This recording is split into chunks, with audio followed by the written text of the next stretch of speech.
Olá, sejam todos bem-vindos ao Papo com os Autores, um programa da Editora do Brasil que busca debater temas da atualidade e da realidade dos professores da educação básica de ensino. Hoje, nosso tema é Panorama da Arte, do Paleolítico ao Contemporâneo. E para falar sobre esse assunto, eu tenho como convidada a professora e autora de livros didáticos Nereide Santa Rosa. Professora Nereide, seja muito bem-vinda. Muito obrigada pelo convite. Estou muito feliz de estar aqui com vocês. Vamos conversar sobre arte, sobre panorama de arte, e muito obrigado pelo convite. Professora Nereide Santa Rosa é pedagoga e arte educadora, especializada em arte, história e cultura. Escreve sobre arte e educação, memórias de artistas, exposições de arte. Publicou cerca de 90 livros com mais de 500 mil de exemplares vendidos. Foi laureada com prêmios no Brasil, dentre eles o Prêmio Jabuti pela coleção A Arte de Olhar em 2004. Atua como palestrante em instituições educacionais e organizações não governamentais no Brasil e nos Estados Unidos. Coordena ações em prol da literatura e é colunista da Underline Publishing, LLC, cuja missão é publicar livros de literatura, arte e cultura nos Estados Unidos. Professora, quem é Nereide Santa Rosa? Eu sou, primeiramente, eu sou professora, claro, fui professora há muitos anos na prefeitura do município de São Paulo e escritora desde 1986, são quase 35 anos de carreira. Atualmente estou morando nos Estados Unidos e desenvolvendo projetos relativos à literatura brasileira no exterior, e estou como coordenadora da Academia Internacional de Literatura Brasileira e diretora do Encontro Mundial de Escritores Brasileiros, de Literatura Brasileira. Enfim, sou também a CEO da Underline Publishing, que é uma editora voltada para os autores brasileiros. Tudo isso veio decorrente da minha carreira no Brasil como escritora. Quando eu iniciei, eu sou formada em música, matemática, física e pedagogia. Então, eu iniciei lá pelos anos 70, final dos anos 70, início dos 80, como professora e como palestrante. A primeira palestra que eu dei num congresso foi a matemática através da música. E já foi o início da minha pesquisa relativa à música e artes visuais. Foi daí que eu comecei a já pesquisar essa área, pela minha formação, e também, eu comecei a trabalhar, dar aulas, tanto na prefeitura como em escolas particulares, sobre formação de professores como arte educadora. Então, a gente já trabalhava com artes visuais, artes cênicas e arte musical. Então, esse foi meu percurso. Os meus livros todos, a maioria, são voltados para a arte, né? Tanto em biografias como para crianças, de artistas famosos, como Portinari, Tarsila do Amaral, sei lá, tem tantos outros, Volpe, Almeida Júnior. Publiquei várias biografias abrindo esse caminho para a adoção desses livros em escolas, né? Tanto públicas como privadas. Recebi o Prêmio Jabuti em 2004, que realmente veio trazer a apreciação da obra de arte para a criança. Então, foi um reconhecimento inédito na época por conta de se dar um prêmio como Jabuti para um livro sobre arte para criança. E isso foi em 2004. A partir daí, eu também ganhei Fundação Nacional do Livro Infanto Juvenil, vários livros informativos paradidáticos que realizei. O Museu das Sete Torres é um dos livros que eu gosto muito. Enfim, eu fui galgando, vendendo, sendo adotada em escolas com bastante frequência, com bastante retorno, né? As pessoas achavam interessante, gostavam, os professores. Eu sempre tive esse lado pedagógico unido com o informativo e com o literário. Então, eu gosto de juntar essas questões para que o professor possa trabalhar em sala de aula da melhor forma possível o que é proposto no livro. Então, eu uso uma linguagem acessível e mais sempre com conteúdo significativo. Qual que é a sua relação pessoal com pesquisas e livros sobre arte? Como eu sempre trabalhei com arte, com música, etc., eu comecei a publicar esses livros de uma forma mais consistente, não só para crianças, mas para o público adulto.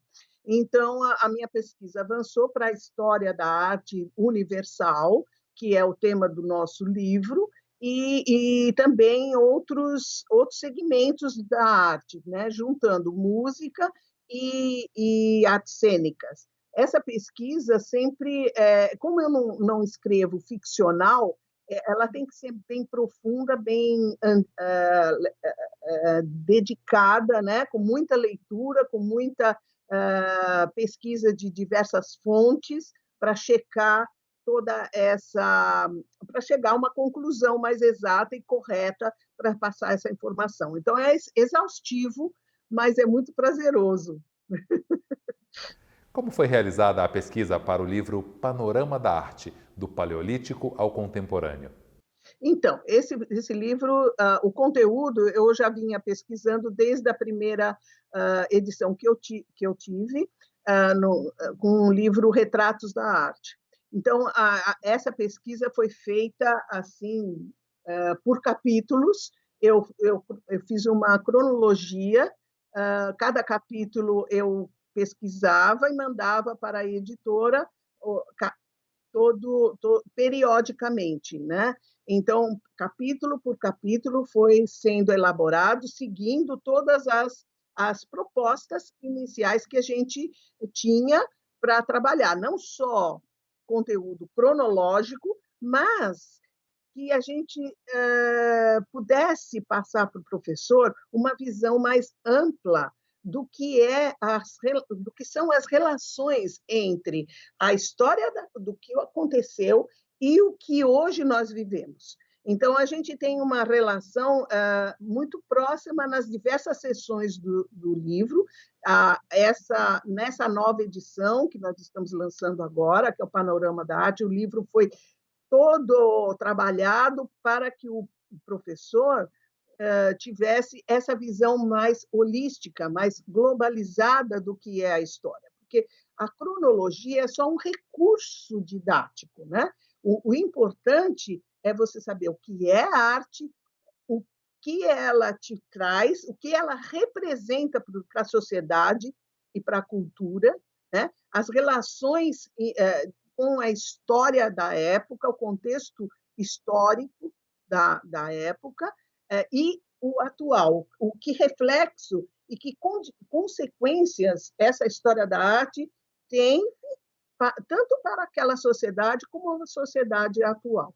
Então, esse tipo de pesquisa é muito dinâmica, porque você não tá, eu não tô, porque não tem sentido hoje que você tenha acesso à internet, você descobre a história da arte tranquilamente. O diferencial é você ter essa reflexão e fornecer dados novos para o professor nessa nova pesquisa.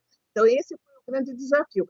E uma das coisas também importantes são a integração com outras áreas, como música, como artes cênicas, e também a questão interdisciplinar.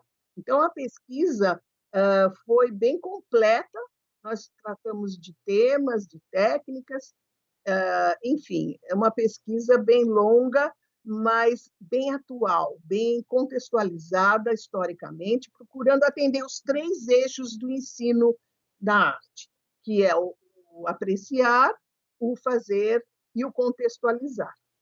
Entendi. Me fala um pouquinho mais sobre isso. O que esse livro traz para os alunos? Exatamente, traz muita informação, inclusive esses links com a atualidade, né? Nós vamos falar de arte digital e vamos falar da arte paleolítica. nós vamos, entende? Nós vamos falar sobre o que aconteceu na Renascença e o que está acontecendo na arte contemporânea brasileira. Então, você tem toda uma visão completa da história e trazendo ao aluno referências históricas importantes, como, por exemplo, a Segunda Guerra, referências como, por exemplo, como é que foi feita, como é que as pirâmides foram feitas em relação à física, né? A matemática, a física. Então, eu me entusiasmo muito com essas coisas, porque eu adoro esse tipo de brincadeira, né? Esse tipo de relação que você faz com novos temas, novas relações que estabelecem. Então, o aluno ele vai ter um livro dinâmico. Nós procuramos colocar várias sessões interessantes, explicar de uma forma bem clara os temas, as técnicas e como surgiram, né? Palavras, nomes que hoje a gente conhece, por exemplo, barroco. Por que surgiu o nome barroco? Por que surgiu o nome renascença? Nada acontece naquele momento, é tudo ao longo do tempo. Então, nós estamos vivendo hoje a história, né? Nós, hoje, com todo esse problema que nós estamos vivendo mundial, que é a pandemia. Então, daqui um pouco, isso vai se tornar parte de uma história da arte, uma história lá na frente que vai refletir e vão surgir novos estudos sobre isso. Então, é essa dinamicidade, essa atualidade da história que eu quero passar para o aluno, para ele ser cativado pela arte, né? Ele entender que a arte é dinâmica, que a arte é vida, a arte é vida. A arte está aqui no nosso dia a dia. É isso que a gente quer que o aluno consiga. Além de adquirir, claro, informações, né? Porque você só aprecia, você só gosta daquilo que você conhece, daquilo que você entende, né? Então, se ele tem esse conhecimento, ele vai começar a gostar da arte, vai começar a entender o que é música, a história da música, a história do teatro e tanta coisa.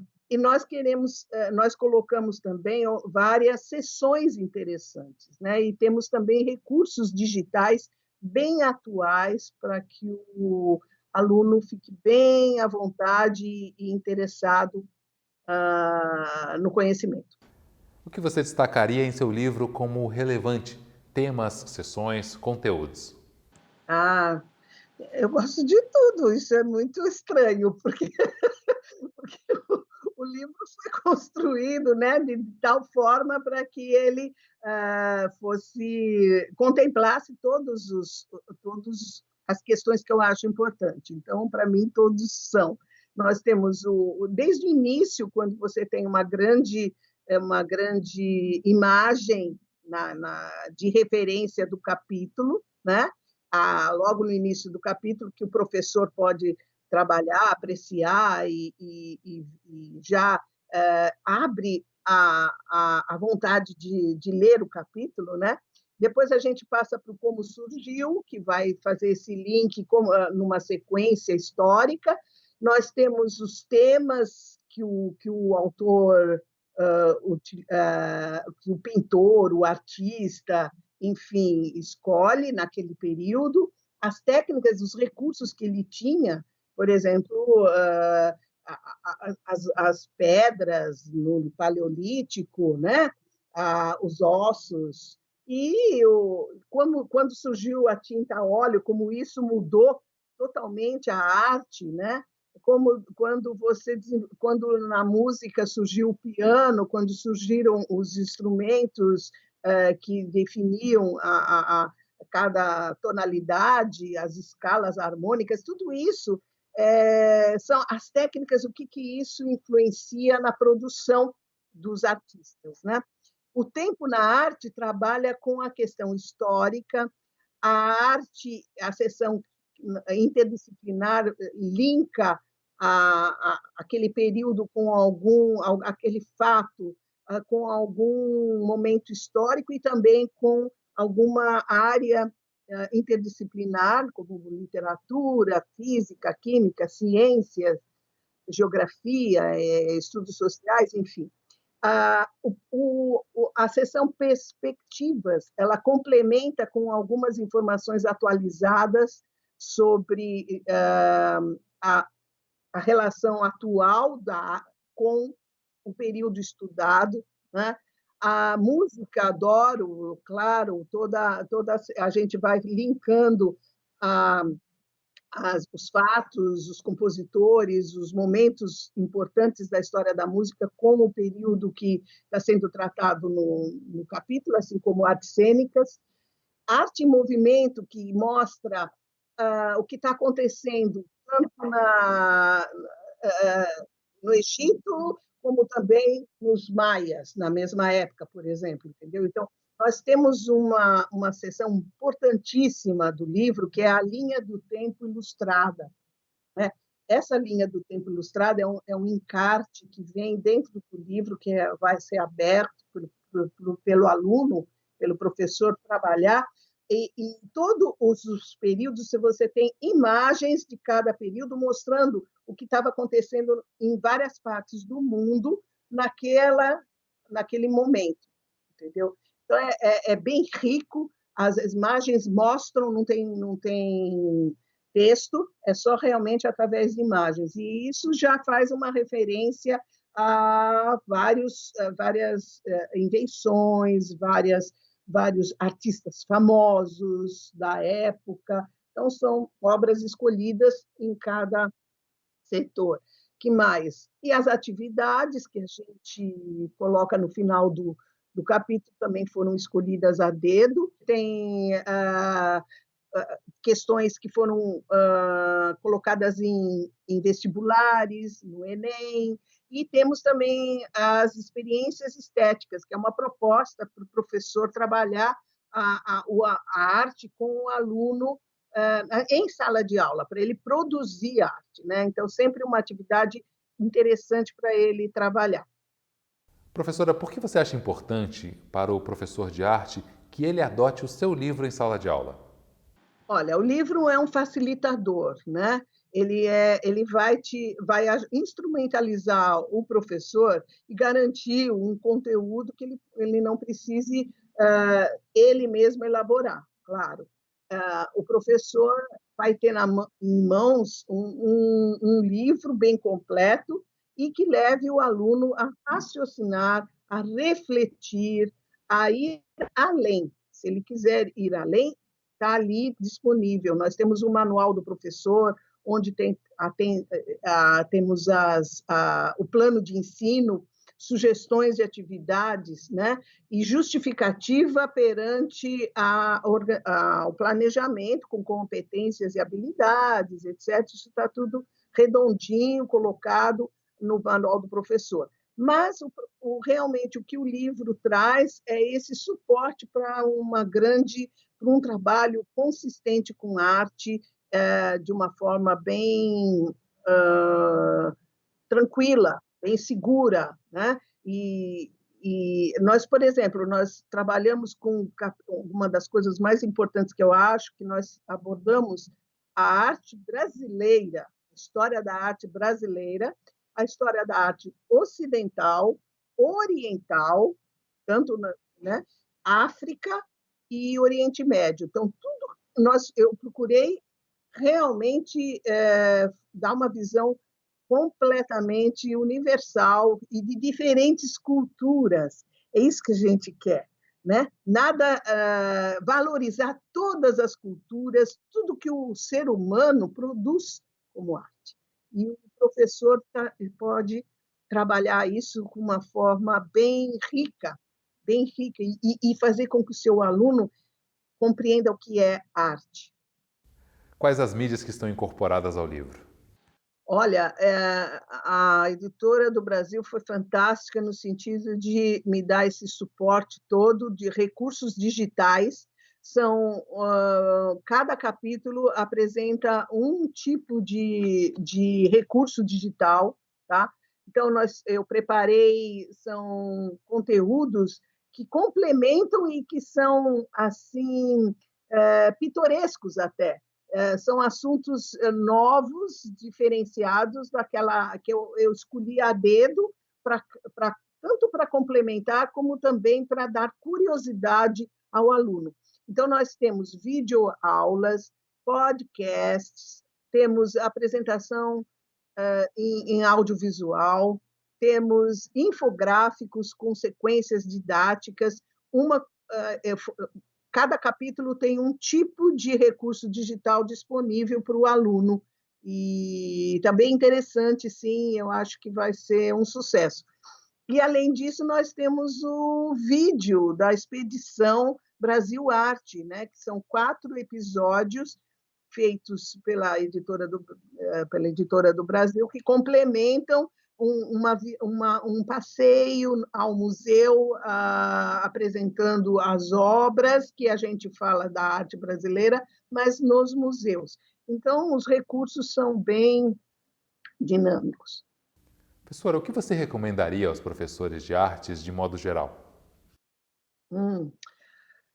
Professores de arte de um modo geral, estejam atentos ao conteúdo, estejam atentos à proposta do ensino de arte em sala de aula, né?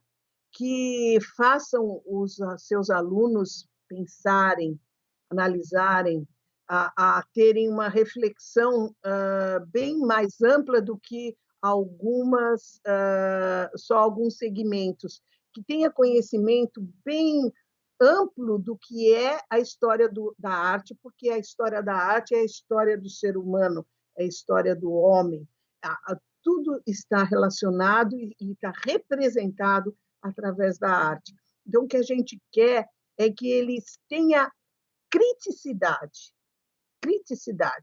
Se você não gosta de um tipo de arte, respeite-a mesmo assim, mas faça com que o aluno compreenda e analise da mesma forma. Se ele tem algumas restrições em alguns tipos de manifestações artísticas, ele tem que analisar antes para saber se gosta ou não, certo? Aí, se ele não gosta, tudo bem, é uma apreciação pessoal.